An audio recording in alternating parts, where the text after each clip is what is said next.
Hey, what's up? This is Eric with the 5 to 9 Hustle. Today we're going to look at shipping policies. I'll show you when it makes sense to set up a flexible policy and how to do that, when and why it makes sense to have real specific policies, and I'll show you the different parts of your account and listings that the shipping policy can affect. But first, I wanted to highlight one thing on the shipping policy page. Sellers must not use a slower shipping service than the one selected by the buyer. So this is something that comes up a lot. Hey, I sold this thing. It says the buyer selected priority, but it looks like Parcel Select or UPS Ground or whatever is going to cost way less money. I want to ship it that way. And technically, you're not supposed to do that, and you're putting yourself at risk to get late shipping dings when you do stuff like that. And so I had this like exact situation just came up a couple weeks ago. I had sold two suits on the same day. One going very close to me, this one on the bottom going to North Carolina, and then one going all the way across the country to California from me. And they're very similar packages. They were both two-piece suits, same envelope. You know, one was just slightly heavier, but they're both in that 2 to 3 pound range. So if these were going to the same zone, they would cost the same amount. But you can see the one going real close to me, priority mail, was only $8. Less than a flat rate envelope, actually, surprisingly, because that's a zone 1 shipment for me. But then the practically exact same package going cross country was $18. And the problem I have, you see over here, expected by January 9, buyer paid $9.99 for standard shipping. I only charge $10 for shipping on suits. So when one's going cross country, that can be a problem for me. But luckily, I set up a flexible policy. So see where it says standard shipping. It doesn't say first class or priority or whatever. Standard shipping is a category of services. And it gives me the flexibility to choose any shipping service that fits the definition standard shipping or faster ones. So I was able to send this package UPS Ground, which is a standard shipping service, for $12.84. I saved about $5 on that.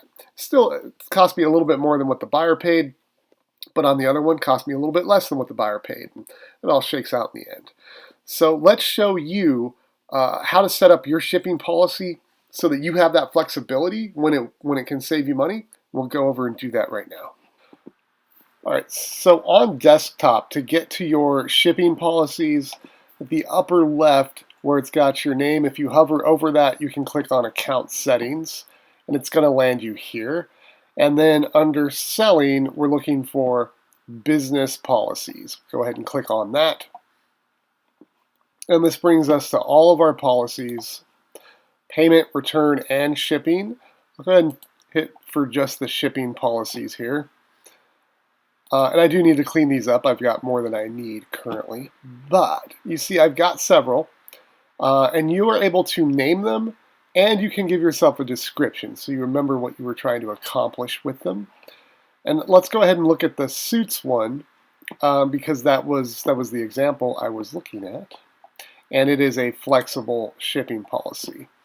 So here's what I mean. So this is a flat cost policy, meaning I'm going to charge everybody the same amount, which is $9.99. And then for service, I have not selected a specific service. Here's all of our different options. And this is kind of hard to see on the Mac, the way it does the drop down. But the different groups of services, you see that kind of grayed out words there where it says economy services, these are all the economy, then standard, these are all the standard, and then expedited. Priority mail is an expedited service. UPS Ground is a standard service. And when I'm doing suits, a lot of times it does make sense to send it priority because it gets there fast. I can ship it from home. It's nice. But if it is going coast to coast, UPS Ground is probably going to make more sense. And so I want to be able to select that when it makes sense for me. So instead of having a policy where it's specific to UPS Ground, I've just chosen the standard shipping option in that standard service grouping. Or you are not penalized for upgrading shipping to a faster service.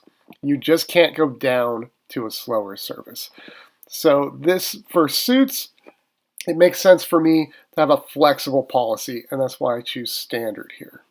The other thing that's important and going to factor into this is handling time, and I have mine set at 1 business day. And let me show you where in your account this can make a difference. Number one, your metrics. So here's the seller dashboard, and one thing they track is late shipment rate. You see I'm currently at 0%, which is great. So you really don't get a lot of leeway here. So here's the details for late shipment rate. If the tracking details or your buyers indicate that transactions were shipped late. So really it's talking about when the buyer gets it. And we saw on the shipping screenshot, the buyer is expecting it by a certain day. So it comes after that because you downgraded to a slower service. You're going to get hit with a late shipment, probably just from the tracking metrics. And only 3% of your transactions can be late before you lose top rated status, or less than 6. It's either or. So if you only sell 100 items in a year, you can't have more than 3 be late. If you sell 200 or more in a year, which for a lot of us, that's like a month and a half worth of orders, you can only have 6 for the year and maintain your top rated status. So you really don't want to downgrade shipping. You want to set up your shipping policy correctly, or if you haven't, you just bite the bullet, pay more for shipping, lick your wounds, and do better next time. Let me show you where on the listings this makes a difference as well. So here's a listing just for a shirt, red plaid shirt. I'm going to move over here. Delivery, estimated between Wednesday the 18th and Friday the 20th. So this is determined, this is a combination of your handling time and the service that you selected, right? So here's another shirt, also a red plaid Ralph Lauren shirt. This one's estimated between the 19th and the 24th, and they both have standard shipping. So either one's a lot closer to me, or one of these sellers has 2-day handling time maybe instead of 1 day. And that's the type of thing that could affect, if I'm looking for a red plaid shirt, wow, get it by the 24th seems a lot later to me than get it by the 20th. I'm going to buy this one, right? So this is also why it makes sense. You might like the flexible shipping policy because you can do what's going to be best for your business in all cases. However, if you ship a lot of similar items, like I ship a lot of shirts and a lot of pants, and I know if the shirts weigh less than a pound, they're going to go first class. And I know if the shirts or pants weigh more than a pound, they're most likely going in a padded flat rate. So it does make sense in those cases to have a specific shipping policy where instead of choosing the category of service like standard, it would make more sense to choose first class, or it would make more sense to choose priority. See, priority is a 1 to 4 business day service, whereas standard is a 1 to 5 business day service. So in the calculations, it's going to show it getting there potentially faster and make my item more appealing to the buyers that are sensitive to how quickly the item's going to get there. Even think about this with if you do free shipping and you have a free shipping policy, you can get bit by this as well. So my free shipping policy that I used for years is what I use on my first class items. So I've got the service first class, right? Well, recently I listed a bunch of homeschool books and I was going to ship them free. I thought, yeah, these will go media mail, no problem.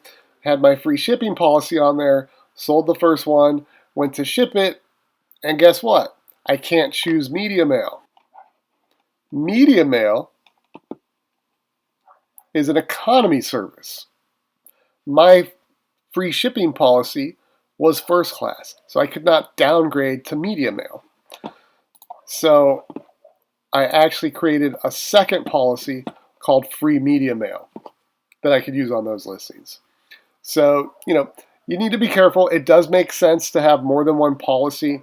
It really depends on the makeup of your store and the items that you source. And so the other place you're going to find this is when you're listing, you're actually building out the listing information. It'll ask you for your shipping policy. And from the drop down, you can see all your different policies and choose the right one. Or if you click the three dots, you can view the policy if you need a reminder of exactly what it is. You could edit the policy if maybe it's a one-off policy and you just edit it for different listings here and there. You could create a new one, or you could edit the cost for this listing. And that's probably what I use the most often. So here I've got generic priority. I've got it priced for padded flat rates. But maybe this is one of those big flannels or something where I know it's probably not going to fit in one. So I want to charge a little bit more because it's probably going to go by weight instead. So I can edit the cost just on this one listing and add a couple bucks. So be careful on your large items. Don't be overconfident on your padded flat rate stuffing ability, and set up flexible shipping policies when it makes sense. But like I said, don't do it across the board because you want that estimated delivery date to be as short as possible so people want to buy your items instead of someone else who is slow.